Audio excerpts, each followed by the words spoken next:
Welcome back to Pocket Pixels, Glitched Out, where we dive deep into the cartridges that raised us and the pixels that pushed us to the edge. Today, we're sliding through the sewer system and dropping into Teenage Mutant Ninja Turtles on the NES, released in 1989 by Ultra Games, a subsidiary of Konami. And let me tell you, this one was a game dash change, and also a controller breaker for a lot of us. The cover art mystery. Let's kick things off with that iconic, but totally confusing, box art. All four Turtles, wearing red bandanas, what gives? Well, the cover was actually based on the original Mirage Comics version of the Turtles, where all four did wear red masks. The artist behind it? None other than Michael Dooney, a longtime TMNT comic illustrator. The artwork was pulled straight from a comics panel, then edited to match the game format. Back then, the cartoon was dominating TV with color-coded Turtles and pizza catchphrases, so this cover art threw some kids off. But real fans? They knew. This was a gritty nod to the Turtles' darker comic roots. The game itself? The gameplay was a wild hybrid. Part platformer, part beat-em-up, part top-down exploration. You could switch between all four Turtles on the fly. Leonardo, Donatello, Michelangelo, and Raphael. Each had different strengths. Donatello had insane reach with his bow staff. Leonardo was balanced.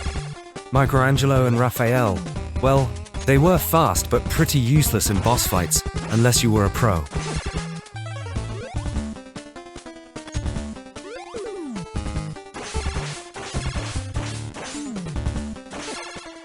Strategy mattered. You didn't just mash buttons. You had to think about who to send in and when. The difficulty. Brutal, but legendary. Now, let's talk about the difficulty, because this game was outright. The underwater dam stage with the electric seaweed? That's right, it lives rent-free in our trauma centers. The jump physics were unforgiving. Enemies respawned constantly. One wrong step could knock you into a pit, or cost you your strongest turtle. And when Donnie was gone, it was practically game over. And there were no save states back then. Just a few continues and a whole lot of patience. Some versions of the cartridge had a level select cheat, but most of us didn't know that growing up. We just took the beatings like ninja warriors. How long is the game? On a perfect run, the game takes about 2 to 2.5 hours to beat. But let's be real. Your first time? Double or triple that. Maybe more. This was a trial by fire NES title. It demanded memorization, quick reflexes, and the ability to hold your rage in when you accidentally walked into a respawning flame robot for the 14th time. Development and background.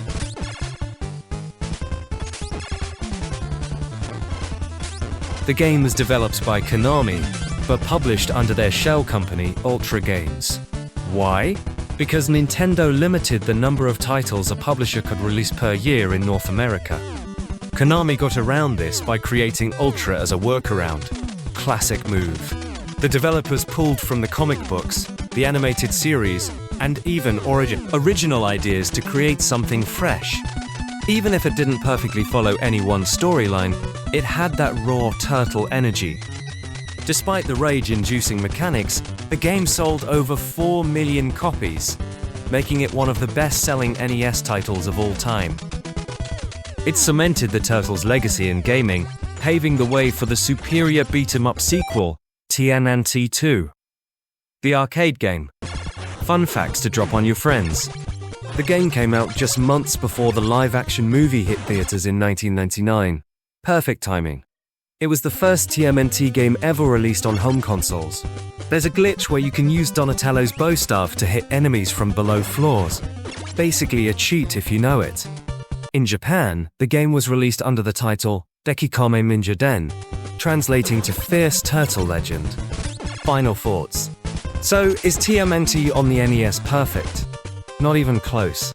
But it's a tough-as-shell classic that tested our skills, lit our imaginations on fire, and kicked off a turtle gaming legacy that's still going strong today. You don't just play this one, you survive it. And if you did, you earned your pizza. Thanks for watching this retro ride through sewer-level nostalgia. Don't forget to like, subscribe, and stay locked in. Because here at Pocket Pixels, glitched out, we power up, get pixel-packed, and go full retro every single time. Fresh from the sewer, and into your Nintendo Entertainment System comes Ultra's version of Teenage Mutant Ninja Turtles.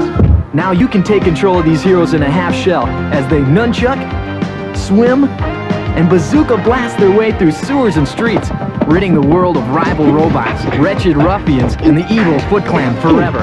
Teenage Mutant Ninja Turtles. They're out of the sewers and available where Ultra games are sold.